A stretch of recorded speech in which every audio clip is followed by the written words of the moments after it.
नमस्कार। आज हम एक बहुत कॉमन प्रॉब्लम के बारे में बात करेंगे। वो है बर्न के बाद फफोले बनने का, जिसको हम कॉमन लैंग्वेज में इंग्लिश में हम उसको ब्लिस्टर्स कहते हैं। और बहुत कॉमन प्रॉब्लम है। घर में जो छोटे छोटे किचन वगैरह में बर्न हो जाता है, या छोटे से आग में जल जाता है, मोमबत्ती से जल जाता है, या पानी से, गर्म पानी चाय वगैरह से जब जल जाते हैं तो ये फफूले पड़ जाते हैं। तो इसका क्या कारण है और इसका कैसे इलाज करना चाहिए, हम आज के वीडियो में डिस्कस करेंगे। ये होता क्या है? ब्लिस्टर एक छोटा सा बलून जैसे बन जाता है, फफोला बन जाता है, जिसके अंदर पानी भरा होता है। बेसिकली ये पानी जो है, जैसे ब्लड में सीरम कहते हैं या प्लाज्मा कहते हैं, वो फ्लूइड उसमें इकट्ठा हो जाता है। और ये एक इंडिकेशन है कि एक सुपरफिशियल जला हुआ है, बहुत ज़्यादा डीप बर्न नहीं है, और ये जो है अपने आप हील हो जाता है। इसका इंडिकेशन यही है। फफोले का बनना एक अच्छी चीज़ है, और उसको देख करके परेशान नहीं होना चाहिए। हम हमेशा प्राथमिक उपचार में कहते हैं कि जलने के बाद उसमें रनिंग वाटर, प्लेन वाटर से उसको धोना चाहिए, ताकि उसमें जो हीट है वो ख़त्म हो जाए और जलने का प्रॉब्लम कम हो जाए। कुछ लोगों का मानना है कि पानी डालने के बाद ब्लिस्टर्स बन जाते हैं या फफोले बन जाते हैं। ये गलत धारणा है, क्योंकि बाहर का पानी अंदर नहीं जाता है। ये जो है शरीर के अंदर जो सीरम होता है या ब्लड में प्लाज्मा होता है, वो बाहर आता है। तो इसलिए डरने की बात नहीं है। हमेशा सादा पानी से, जैसे हमने पहले के भी वीडियो में बताया हुआ है, उसका प्राथमिक उपचार करना चाहिए जब तक कि उसमें दर्द होता है। 10 से 15 मिनट या 20 मिनट तक इसकी ज़रूरत पड़ सकती है, और उसके बाद फिर उसको बंद कर देना चाहिए।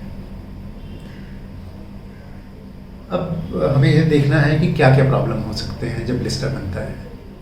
एक, फूला हुआ रहता है, उससे लोग डर जाते हैं, दिखने में भी अच्छा नहीं होता। दूसरा, जैसे हाथ वगैरह में होता है तो उसके फंक्शन के बीच में आता है, और वो जो है आपके फिंगर मूवमेंट वगैरह को रिस्ट्रिक्ट कर सकता है। तो ये एक दिखने का प्रॉब्लम है, और दूसरा थोड़ा सा फंक्शनल प्रॉब्लम है। तीसरा, कभी कभी शुरू में पहले 1-2 दिन उसमें दर्द हो सकती है।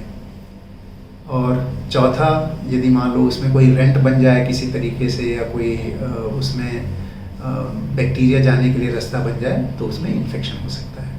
ये 4 प्रॉब्लम होते हैं। अदरवाइज ब्लिस्टर जो है उसका बहुत ज़्यादा प्रॉब्लम नहीं होता है।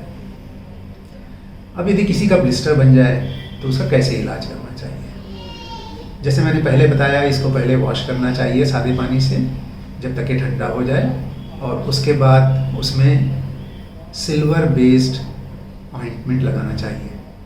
जैसे बाकी जले हुए बीमारियों में सिल्वर बेस्ड ऑइंटमेंट मैंने पहले बताया था, वैसे लगाना चाहिए दिन में 2 बार। और यदि पॉसिबल है, जैसे हाथ में है या पैर में है या कहीं जगह है, तो उसके ऊपर कपड़े से उसको कवर कर देना चाहिए। और इसके लिए जहाँ तक के हो सके, यदि मान लो मेंटेन कर सकें, तो ब्लिस्टर को फोड़ना नहीं चाहिए। आप देखेंगे कि 5 से 7 दिन में अपने आप ब्लिस्टर जो है श्रिंक हो जाता है या फूट जाता है, और उसके नीचे जो है हील स्किन आ जाता है। लेकिन कई ब्लिस्टर्स ऐसे होते हैं जो बहुत पतले कवर वाले होते हैं, जो थिन वॉल्ड ब्लिस्टर्स कहते हैं, या फफोले होते हैं, बहुत पतले स्किन वाले होते हैं। तो इसको मेंटेन करना थोड़ा मुश्किल होती है। वो जो है अपने आप ही फूट जाता है। यदि फूट जाता है तो सारे पानी को निकाल देना चाहिए, और जो स्किन कवर है उसको छोड़ देना चाहिए, और उसके ऊपर सिल्वर बेस क्रीम लगाना चाहिए। और देखेंगे कि 7-8 दिनों के बाद ये जो स्किन है, लूज स्किन, अपने आप ड्राई होके निकल जाता है, और नीचे में स्किन जो है या बर्न वुंड जो है हील हो जाता है। तो इसलिए इन ब्रीफ नटशेल में ये कह सकते हैं कि ब्लिस्टर को आप फोड़िए नहीं एज फार एज पॉसिबल। यदि फूट जाता है तो सिंपल सिल्वर बेस क्रीम लगा करके रखिए, और 7 से 8 दिन में हील हो जाता है। तो इसके कॉम्प्लिकेशन क्या हो सकते हैं? कॉम्प्लिकेशन केवल एक ही हो सकता है कि उसमें इन्फेक्शन हो सकता है। तो यदि कोई भी साइन ऑफ इन्फेक्शन है, जैसे लाल हो गया, पस आ गया, या दर्द ज़्यादा बढ़ गया, तो उस टाइम फिर डॉक्टर से बात करनी चाहिए। डॉक्टर से कांटेक्ट करिए, उनको दिखाइए, और हो सकता है कि उसके लिए एंटीबायोटिक देने की ज़रूरत पड़े। नो, इसमें एंटीबायोटिक का क्या रोल है? इसमें एंटीबायोटिक का शुरू में कोई रोल नहीं है जब तक कि उसमें कोई भी साइन ऑफ इन्फेक्शन नहीं हो। इसलिए किसी भी ब्लिस्टर वाले जले हुए में आपको एंटीबायोटिक देने की ज़रूरत नहीं है। अब एक क्वेश्चन आता है कि हमको डॉक्टर से कब सलाह लेनी चाहिए? डॉक्टर से सलाह लेनी चाहिए यदि मान लो आपका बर्न एक्सटेंसिव है, मतलब काफ़ी एरिया में यदि जला हुआ है और ब्लिस्टर्स है और बिना ब्लिस्टर के भी है, तो उसमें डॉक्टर से सलाह लेनी चाहिए। दूसरा, यदि छोटे बच्चे हैं या बुज़ुर्ग हैं जिसमें बड़े ब्लिस्टर्स हैं, उसके लिए डॉक्टर से सलाह लेनी चाहिए। यदि कोई मरीज़ जिसमें डायबिटीज़ है और स्पेशली अनकंट्रोल्ड डायबिटीज़ है, तो उसमें रिस्क ऑफ इन्फेक्शन ज़्यादा होती है, तो ऐसे लोगों को डॉक्टरों से कांटेक्ट करना चाहिए और जैसा भी डॉक्टर सलाह दें उसका इलाज करना चाहिए।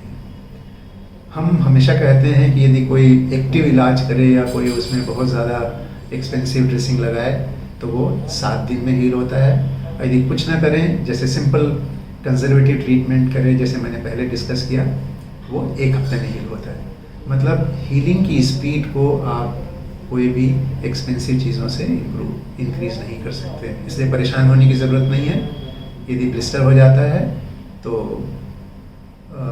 सिंपल जो हमने पहले बताया वैसे मैनेज करिए और अपने आप हील हो जाइए। दिखता है जब ये ब्लिस्टर बन जाता है या फफोले बन जाते हैं, थोड़ा डरावना दिखता है, आदमी परेशान हो जाता है शुरू में, लेकिन वो 1-2 दिन के बाद मामला सेटल हो जाता है और एंड रिज़ल्ट जो है बहुत अच्छा होता है। धन्यवाद।